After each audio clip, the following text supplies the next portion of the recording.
Hello friends, welcome to this Indian Polity MCQ series.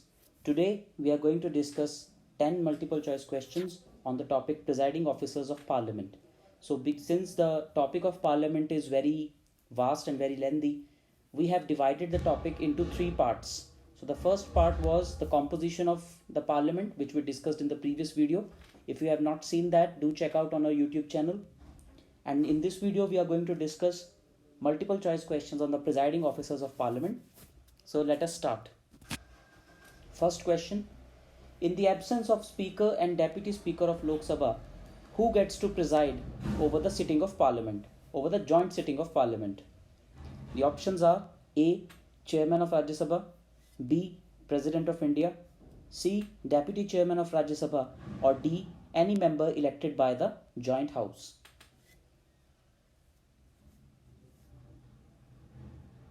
The correct answer is C, the deputy chairman of Rajya Sabha. So the first right of presiding over the joint sitting of parliament rests with the speaker. The second right is with the deputy speaker of Lok Sabha, and the third right is with the deputy chairman of Rajya Sabha. Second question: which of the following is a source of authority, powers and duties for the speaker of Lok Sabha? Options are A, parliamentary conventions, B, rules of procedure and conduct of business of Lok Sabha, C, Constitution of India, or D, all of the above.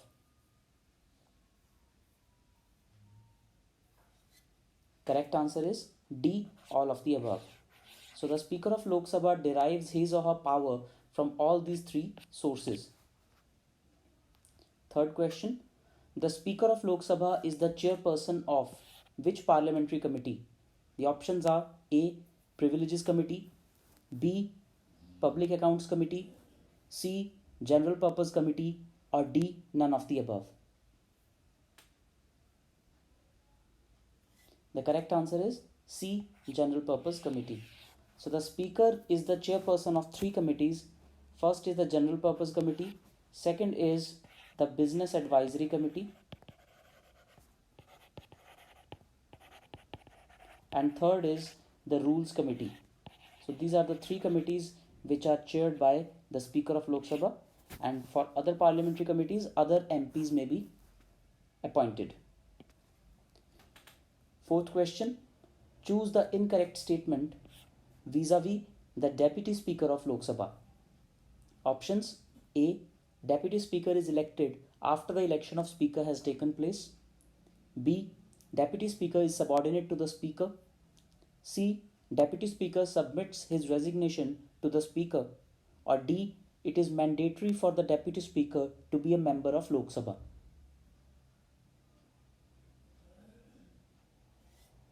The correct answer is B, Deputy Speaker is subordinate to the Speaker. So this statement is incorrect. The Deputy Speaker actually is not subordinate to the Speaker. So whenever the post of Speaker is absent, so whenever the Speaker is absent from the House, the Deputy Speaker presides over the House, and at that time the Deputy Speaker enjoys all the powers of the Speaker.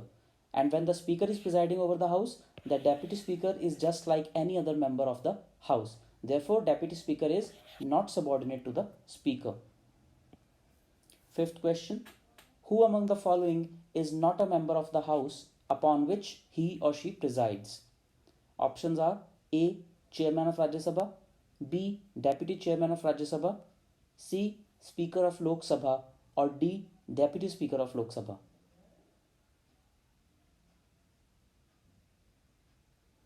Correct answer is A, Chairman of Rajya Sabha.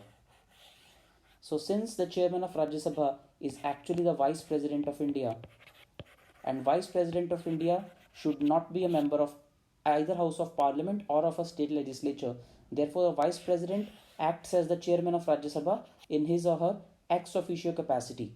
Therefore Vice President is not a member of Rajya Sabha. Other than that, all these three are the members of their respective houses, and it is mandatory for them to be members of the respective houses. So a deputy chairman can be appointed only that person who is a member of Rajya Sabha, and to become a speaker or deputy speaker, a person is mandatorily bound to be a member of Lok Sabha.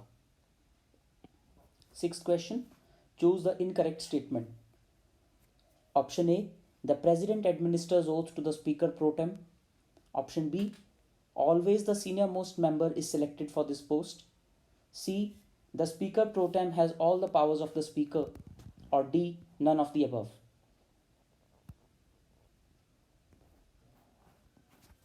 The correct answer is B.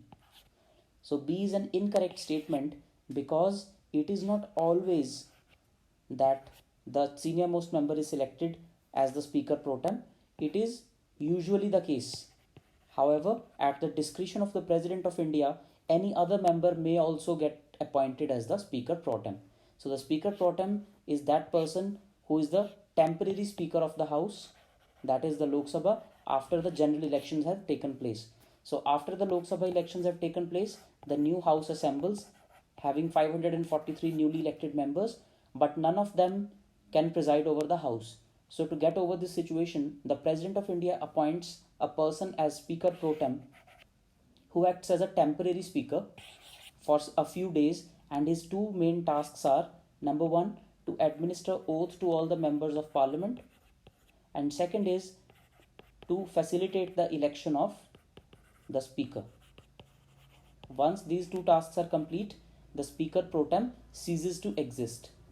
Therefore, the incorrect statement is that Speaker pro tem is always the senior most member of the House. So it is not necessary. The President may, in his discretion, appoint any member of the Parliament, any member of Lok Sabha as the Speaker pro tem. Seventh question, choose the incorrect statement vis-a-vis the panel of vice chairpersons of Rajya Sabha. Option A, the panel is nominated by the chairman of Rajya Sabha. B, provision for such a panel is provided under the rules of Rajya Sabha. C, any one of them can preside over the House when the office of the chairman or deputy chairman is vacant. Or D, none of the above.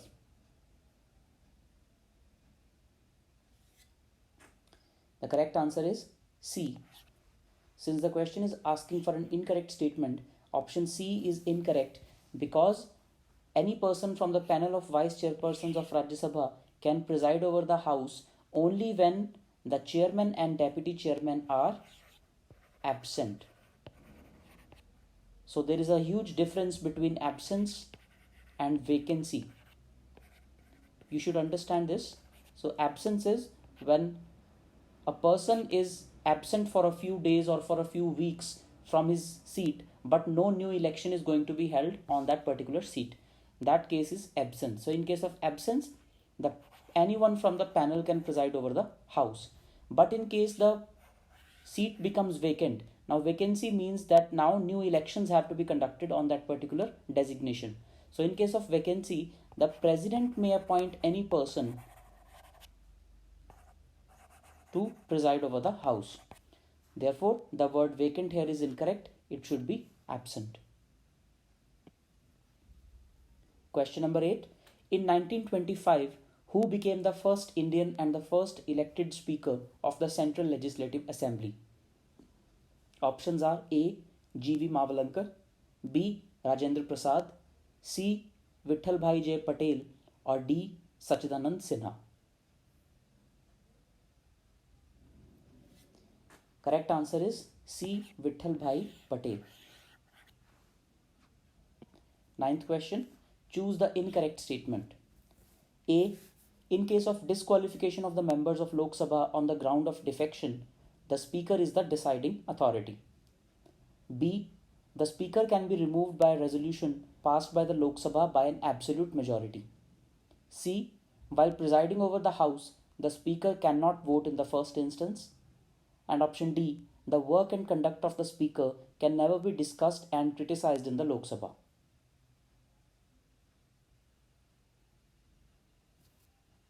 The correct answer is D. So this statement is incorrect because it uses the expression never. So it is not so. The work and conduct of the Speaker cannot usually be discussed and criticized in the Lok Sabha except by a substantive motion. So the word never makes the statement incorrect. So the conduct of the Speaker can be discussed in the House if a substantive motion for that specific purpose is moved on the floor of the house. So you should be wary of such extreme expressions. However, it is not always that such expressions are wrong, but more often than not, the expressions like never and always are wrong. Last question. Under the provisions of which act did the institutions of Speaker and Deputy Speaker originate in India? Options are A. Government of India Act of 1909. Option B. Government of India Act of 1919. Option C. Government of India Act of 1935. Or option D. None of the above. The correct answer is option B. Government of India Act of 1919, also known as the Montagu-Chelmsford Reforms. So in this act, for the first time, the provision for Speaker and Deputy Speaker for the Central Legislative Assembly was provided. So thank you everyone. I hope you liked this, and do mention your scores in the comment section. Thanks for watching.